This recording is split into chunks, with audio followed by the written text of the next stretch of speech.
Bonsoir à tous et à la une de l'actualité ce soir.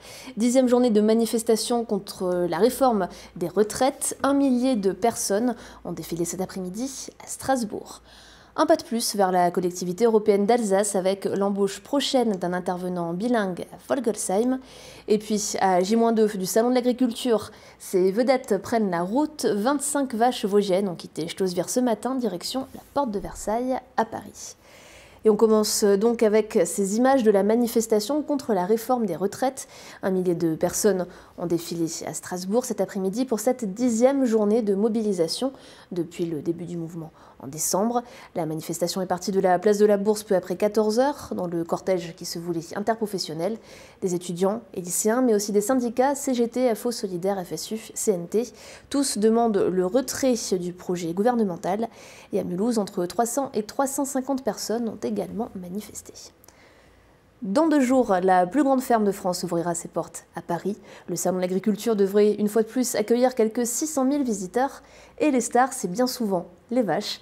Et l'Alsace a ses chouchoutes en la matière, les Vosgiennes. 25 ont pris la route de la capitale ce matin. Elles devaient y arriver en soirée. Adrien Labi et Camille Roland les ont rejoints à quelques heures de leur grand départ. Elles sont achetées un peu rustiques et bien adaptées à nos montagnes. Ce sont les chouchoutes de Yannick, les vaches vosgiennes. Dans son étable, elles sont une trentaine, élevées principalement pour leur lait, mais aussi pour défendre un terroir. C'est notre race à nous, c'est notre fierté de la vallée, notre fierté pour le massif vosgien. C'est une race qui était en voie de disparition. Dans les années 1900, on avait 100 000 têtes. Et ensuite, après la guerre, dans les années 70, on n'en retrouvait plus que 3000, environ 3000. Alors qu'au jour d'aujourd'hui, grâce aux éleveurs motivés et qui aiment notre race, on est à peu près dans les 10 000 bêtes au contrôle laitier. Parmi ces 30-là, 2 sont un peu les stars de l'étable. Elles sont sur le départ pour le Salon de l'Agriculture. Alors ici, il y a Izzy, qui est en 4e lactation. Donc dans la 3e catégorie, et à côté il y a Nanémone qui elle est au 1er vélage, donc première lactation, qui est dans la 1re catégorie. Avant de prendre leur quartier porte de Versailles, ces dames s'apprêtent. 2 heures de toilette sont nécessaires avant de pouvoir faire les belles au concours. Oui, on les tombe pour que maintenant on voie bien le corps, pour qu'il n'y ait pas trop de poils. Nous on tombe pas les têtes, parce que dans la race on aime bien que les têtes ne soient pas tondues. Et après on tombe bien la mamelle pour qu'on puisse bien voir les caractéristiques de la mamelle, les veines de lait et tout ce qu'il y a, pour qu'elle soit bien belle pour le concours. Ces 2-là ne seront pas les seuls à partir. Ce matin, une dizaine d'éleveurs du massif et leurs bêtes se sont donné rendez-vous chez Yannick à Stoßwihr. En tout, 25 vaches vont monter dans le camion direction Paris. Maya, tu nous montres ta tête. Marie vous présente Maya et Pimprenel, 2 Vosgiennes qu'elle a soigneusement choisies pour sa première participation au salon. Il y a l'esthétique, donc vraiment le standard de la race, l'aspect moucheté, il faut que les treillons soient noirs, les yeux aussi noirs, les oreilles, enfin vraiment collé au standard, en plus d'avoir une belle morphologie, Donc on regarde le dos, si le dos est bien large, la profondeur du torse aussi, l'aspect aussi des fesses, il faut des belles fesses bien rebondies, c'est des mannequins, c'est des mannequins. Voilà, c'est ce qu'on regarde essentiellement en allaitant.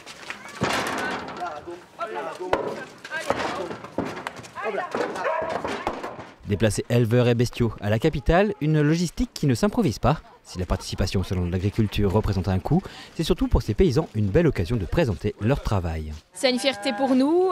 Ça nous permet aussi de faire de nouvelles rencontres. On rencontre d'autres éleveurs sur place.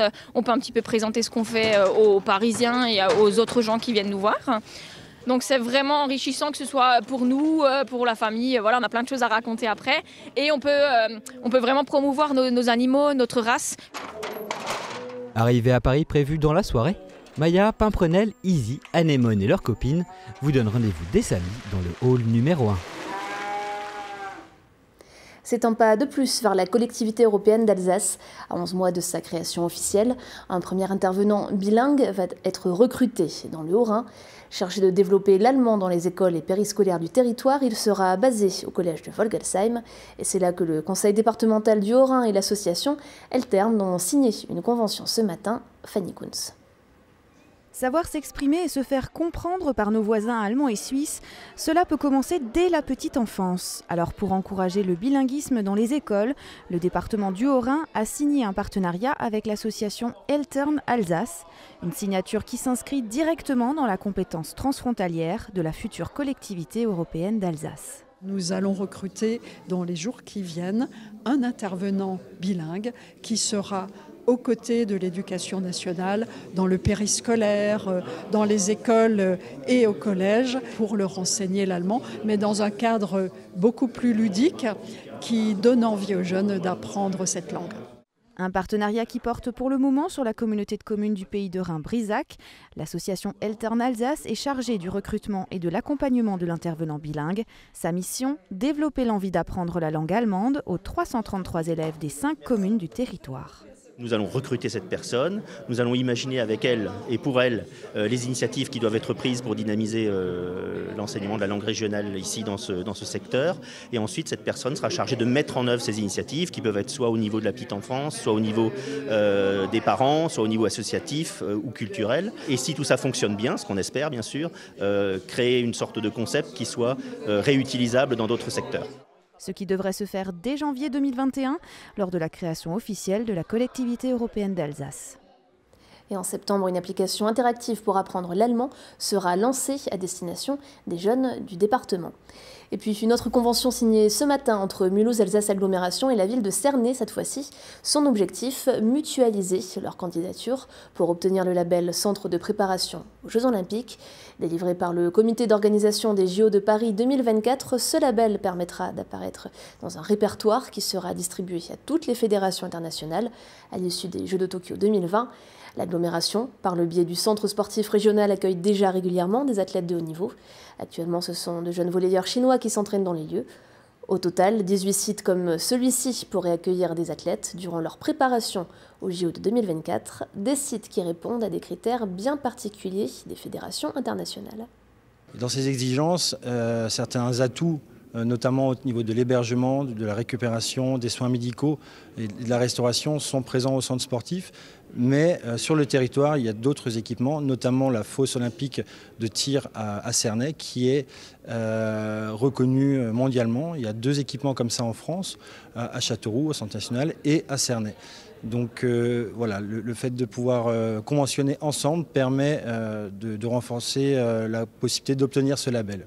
Les fédérations vont pouvoir avoir la certitude qu'ils ont des conditions d'entraînement, d'accueil et d'accessibilité qui seront optimales et viendront repérer, dès les Jeux de Tokyo finis, viendront repérer les lieux de stage possibles pour les préparations terminales de Paris en 2024.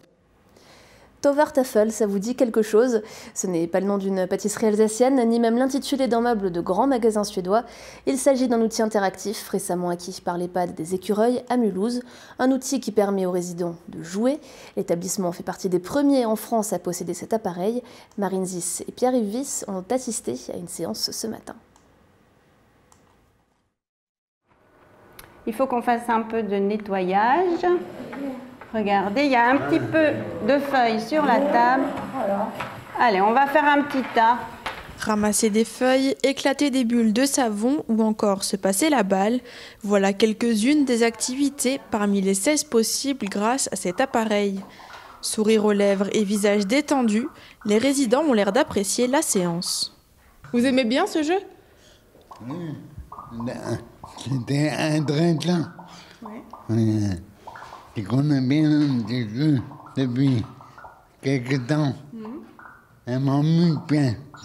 C'est marrant ce jeu, non? Oui, on rigole bien. Cet appareil appelé Tovertafel a coûté 10 000 €. Il a été entièrement financé par les interclubs de Mulhouse. Grossir ses fleurs. Regardez, un beau jardin qui s'affiche. C'est joli. C'est joli, oui.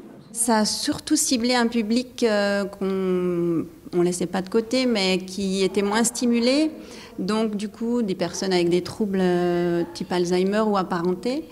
Et vraiment, on a vu un changement radical chez certaines personnes qui se sont vraiment ouvertes à l'utilisation de ce jeu. Voilà. Allez, René, on y va. On appuie sur les petites balles. Le Tovertafel a fait son entrée dans l'EHPAD fin 2019. Depuis, 3 séances sont organisées chaque semaine. On ferait plus parce que ça apporte vraiment beaucoup à nos résidents et à leurs familles. Beaucoup de petits-enfants viennent pour jouer avec leurs grands-parents parce que du coup, il y a un jeu à faire avec, il n'y a rien à gagner, il n'y a rien à avoir. C'est vraiment un jeu pour les résidents et pour les petits-enfants qui viennent ici. L'équipe de l'établissement reste attentive aux dernières créations en matière de nouvelles technologies. Après l'acquisition d'un robot puis de ce Tovertafel, l'EHPAD des Écureuils ne compte pas s'arrêter là et pourrait voir arriver d'autres outils 2.0 dans les prochains temps. À l'Université de Strasbourg, l'amicale des étudiants en mathématiques organise une semaine de sensibilisation au handicap. Cécile Motz s'est rendue sur le campus pour découvrir notamment un parcours à réaliser en fauteuil roulant.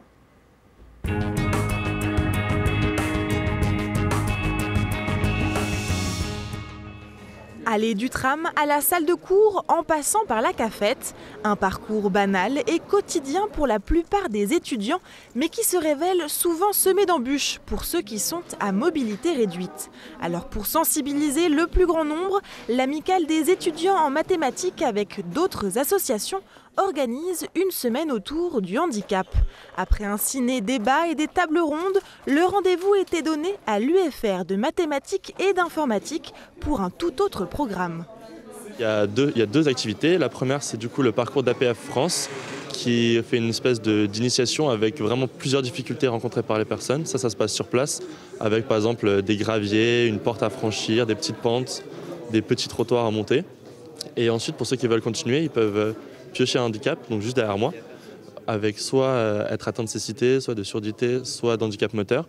Et du coup, on a préparé un parcours à travers tout le campus central et historique, et même jusqu'à Ilkirch, pour qu'ils essayent de découvrir ce que c'est que de vivre dans cette situation-là et toutes les problématiques auxquelles on ne pense pas forcément quand on est valide. Des petites actions comme ça, je pense que ça peut aider les étudiants à prendre conscience du monde qui les entoure et de qui ils côtoient tous les jours sans forcément savoir ce qui les touche.